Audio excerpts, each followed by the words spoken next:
Sobre o colesterol no ar. Vem comigo.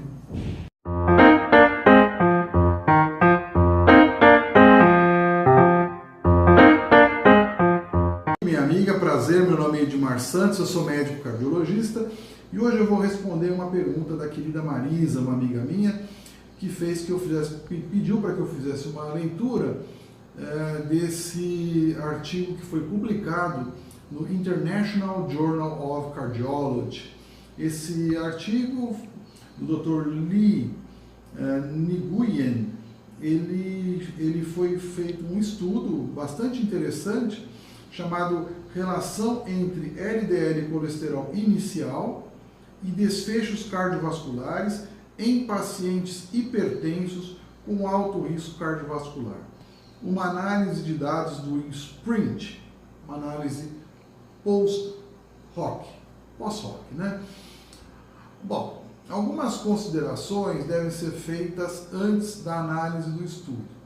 A primeira delas é o seguinte: uma análise pós-hoc é uma análise que vem do latim, e pós-hoc significa feito após, né?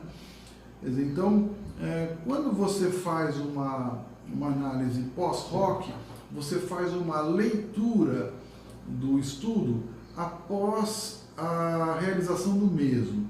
O estudo foi desenhado para responder uma pergunta e aí você usa aquele banco de dados para ver se há algum achado diferente. Os estatísticos não gostam de análise pós-hoc, né? Nem de análise de subgrupos, né? Isso é uma coisa bastante sabida. Já certa feita o professor Salim Yusuf, já da Universidade McMaster, ele é uma pessoa muito conhecida no meio da cardiologia, de certa feita disse o seguinte: pior do que a análise de subgrupo e a análise de pós-hoc é acreditar nos resultados obtidos desse tipo de análise, né? Também o Richard Pito, da Universidade de Oxford, que fez o estudo HPS, Heart Protection Study, né, que consagrou o uso da simvastatina independente do valor do colesterol que o paciente tinha na prevenção secundária. Certa feita ele fez um estudo também mostrando o benefício da aspirina na prevenção secundária dos pacientes e pediram para que ele fizesse análise de subgrupos para que via quem tinha mais vantagens, homens, mulheres, adultos, crianças e tal, ou crianças não, mas mais jovens, e fazer análise pós-hoc de outras coisas. Ele se recusou, né? Era para o Lancet, isso, é o periódico britânico consagrado, né? E aí os pesquisadores, o Richard Pito se recusou, o conselho editorial da revista não publicou, é um estudo maravilhoso, né? E aí ele se revoltou e fez uma análise pós-hoc de acordo com o signo do zodíaco que a pessoa tinha, ou seja, tirando sarro claramente, mostrando que esse tipo de análise ele carece de uma robustez maior, né? Então, basicamente, o pós-hoc significa depois disso, né, em latim, e consiste, então, de um estudo feito no qual as análises estatísticas não foram especificadas antes da realização do estudo, né? E, então, muita gente fala que aquilo é uma dragagem de dados, torturar os números, não é? Que seria, então, uma análise que não teria o mesmo valor, né? De qualquer forma, o autor ele utiliza, então, esse banco de dados, né? Desse estudo SPRINT. Vale lembrar, o estudo SPRINT foi apresentado em 2015 no Congresso da American Heart Association em Orlando, e eu até assisti a apresentação desse estudo, que ele mostrou que indivíduos idosos, né, acima de 65 anos, a meta terapêutica de pressão arterial sistólica de 120 era superior a 140. Esse estudo, então, respondeu a uma pergunta que estava em aberto, uma vez que o 8º Joint National Committee, de um ano antes, tinha colocado como meta terapêutica nos indivíduos acima de 65 anos, hipertensos,